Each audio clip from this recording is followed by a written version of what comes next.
Mark chapter 13. As he was going out of the temple, one of his disciples said to him, "Teacher, behold what wonderful stones and what wonderful buildings." And Jesus said to him, "Do you see these great buildings? Not one stone will be left upon another which will not be torn down."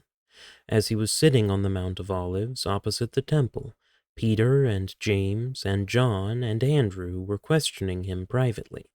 "Tell us, when will these things be? And what will be the sign when all these things are going to be fulfilled?"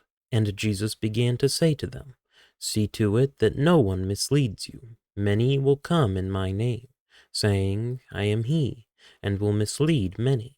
When you hear of wars and rumors of wars, do not be frightened. Those things must take place, but that is not yet the end. For nation will rise up against nation, and kingdom against kingdom. There will be earthquakes in various places. There will also be famines. These things are merely the beginning of birth pangs. But be on your guard, for they will deliver you to the courts, and you will be flogged in the synagogues, and you will stand before governors and kings for my sake, as a testimony to them. The gospel must first be preached to all the nations. When they arrest you and hand you over, do not worry beforehand about what you are to say, but say whatever is given you in that hour.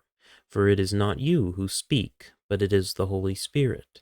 Brother will betray brother to death, and a father his child, and children will rise up against parents and have them put to death. You will be hated by all because of my name, but the one who endures to the end, he will be saved. But when you see the abomination of desolation standing where it should not be, let the reader understand.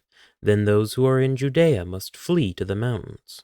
The one who is on the housetop must not go down, or go in to get anything out of his house. And the one who is in the field must not turn back to get his coat. But woe to those who are pregnant and to those who are nursing babies in those days. But pray that it may not happen in the winter, for those days will be a time of tribulation, such as has not occurred since the beginning of the creation which God created until now, and never will. Unless the Lord had shortened those days, no life would have been saved. But for the sake of the elect, whom he chose, he shortened the days. And then if anyone says to you, 'Behold, here is the Christ,' or 'Behold, he is there,' do not believe him.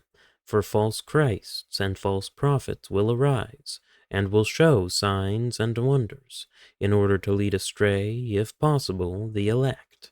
But take heed. Behold, I have told you everything in advance. But in those days, after that tribulation, the sun will be darkened, and the moon will not give its light, and the stars will be falling from heaven, and the powers that are in the heavens will be shaken. Then they will see the Son of Man coming in clouds with great power and glory. And then he will send forth the angels, and will gather together his elect from the four winds, from the farthest end of the earth to the farthest end of heaven. Now learn the parable from the fig tree. When its branch has already become tender and puts forth its leaves, you know that summer is near. Even so, you too, when you see these things happening, recognize that he is near, right at the door. Truly I say to you, this generation will not pass away until all these things take place. Heaven and earth will pass away, but my words will not pass away.